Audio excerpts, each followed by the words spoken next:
भारत में नुक्कड़ की दुकान से लेकर सुपरमार्केट तक में है पार्ले जी। अगर आप भी इसके फैन हैं तो चाय बिस्किट लीजिए और पढ़िए ये रोचक कहानी। साल 1929 की बात है। सिल्क व्यापारी मोहन लाल दयाल ने मुंबई के विले पार्ले इलाके में एक पुरानी बंद पड़ी फैक्ट्री खरीदी। इसे उन्होंने कन्फेक्शनरी बनाने के लिए तैयार किया।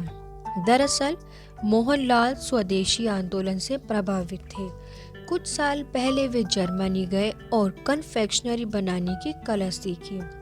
1929 में ही वो कन्फेक्शनरी यानी मेकिंग मशीन लेकर भारत वापस लौटे, जिसे उन्होंने जर्मनी में 60,000 रुपये में खरीदा था। परिवार के ही 12 लोगों के साथ काम की शुरुआत हुई। ये सभी मोहनलाल के ही परिवार के सदस्य थे, जो इंजीनियर, मैनेजर और कन्फेक्शनरी मेकर बन गए। कहते हैं कंपनी के मालिक अपने काम में इतने मशगूल थे कि कंपनी का नाम तक नहीं रखा। समय के साथ भारत के पहले कन्फेक्शनरी ब्रांड का नाम उसकी जगह के नाम पर पड़ा, पार्ले। सेल्स प्रभावित हुई तो ब्रांडिंग पर किया गया फोकस। 1960 के दशक तक कई अन्य ब्रांड ने भी ग्लूकोज बिस्किट लॉन्च कर दिए। अब यहाँ समस्या ये थी कि इसमें कंज्यूमर में कंफ्यूजन होने लगा और इसका असर पार्ले बिस्किट की बिक्री पर पड़ने लगा। कंपनी ने नई पैकेजिंग बनाने का फैसला किया। अब पार्ले एक पीले वैक्स पेपर में लपेटकर आने लगा। इसके ऊपर लाल रंग के पार्ले ब्रांडिंग के साथ एक छोटी लड़की की तस्वीर होती थी। इस लड़की का इलस्ट्रेशन एवरेस्ट ब्रांड सॉल्यूशंस के मंगल लाल दया ने तैयार किया था। दूसरे विश्व युद्ध में सेनाओं की भी पहली पसंद बना पार्ले बिस्किट। पार्ले ने फैक्ट्री शुरू होने के 10 साल बाद 1939 में बिस्किट बनाना शुरू किया। उस वक्त तक भारत में मिलने वाला बिस्किट बाहर से आयात किया जाता था, मंगवाया जाता था, इसलिए वो महंगा होता था। इसे सिर्फ अमीरी खरीद पाते थे। बाजार में united biscuit, Huntley and Palmers, Britannia और ग्लाक्सो जैसे ब्रिटिश ब्रांड का कब्जा था। पार्ले ने अपने बिस्किट को आम जनता के लिए सस्ती कीमत पर लॉन्च किया। भारत में बना भारत की जनता के लिए हर भारतीय को उपलब्ध बिस्किट जल्द ही आम जनता में लोकप्रिय हो गया, क्योंकि इसकी कीमत कम थी।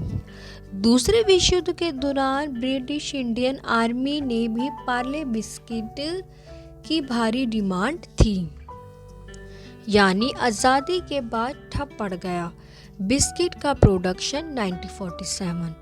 अब ये कहानी जब की है जब भारत आज़ाद हुआ। उसके आज़ादी के बाद बिस्किट का जो प्रोडक्शन था वो ठप हो गया। 1947 में भारत को आज़ादी मिली। उस साल पाकिस्तान विभाजन भी हुआ और अचानक देश में गेहूं की कमी हो गई। पार्ले को अपना ग्लूकोज बिस्किट का उत्पादन रोकना पड़ा, क्योंकि गेहूं इसका मुख्य स्रोत था। इस संकट से उभरने के लिए पार्ले जी जौ के बने बिस्किट बनाने शुरू कर दिए।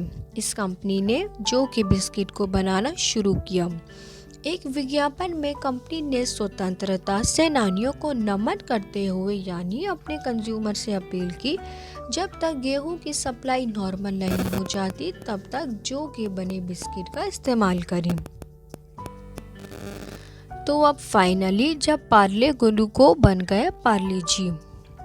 नई ब्रांडिंग ने बच्चों और उनकी माताओं को भले ही आकर्षित किया, लेकिन अन्य ग्लूकोज बिस्किट से पार्ले कैसा लग रहे थे ये समस्या जस की तस थी, क्योंकि और कंपनियां भी पार्ले जी को कंपटीशन दे रही थीं। साल 1952 में पार्ले ग्लूकोज को पार्ले जी के रूप में रीपैकेज किया। रीपैकेज करने से क्या हुआ, वो बिस्किट दूसरी कंपनी के बिस्किट से अलग हुआ। इसमें जी का मतलब था ग्लूकोज। पैकिंग को भी वैक्स पेपर से बदलकर कम कीमत वाले यानी प्लास्टिक कवर में कर दिया गया। कंपनी के इस कदम ने पार्ले को अन्य नकली कंपनियों से अलग खड़ा कर दिया। तो फाइनली शुरू होता है विज्ञापन का सिलसिला। इसके बाद जी माने जीनियस, हिंदुस्तान की ताकत, रोको मत जैसे गाइडलाइन ने पार्ले जी को हमेशा चर्चा में बनाए रखा। बिस्किट की ये कहानी आपको कैसी लगी हमें कमेंट करके बताएं। तब तक हम जाते हैं पानी में डुबोकर पार्ले जी बिस्किट खाते हैं।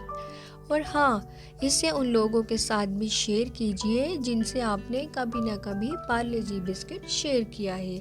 अगले हफ्ते फिर मिलेंगे एक और भारतीय ब्रांडिंग की कहानी के साथ। Thanks for watching.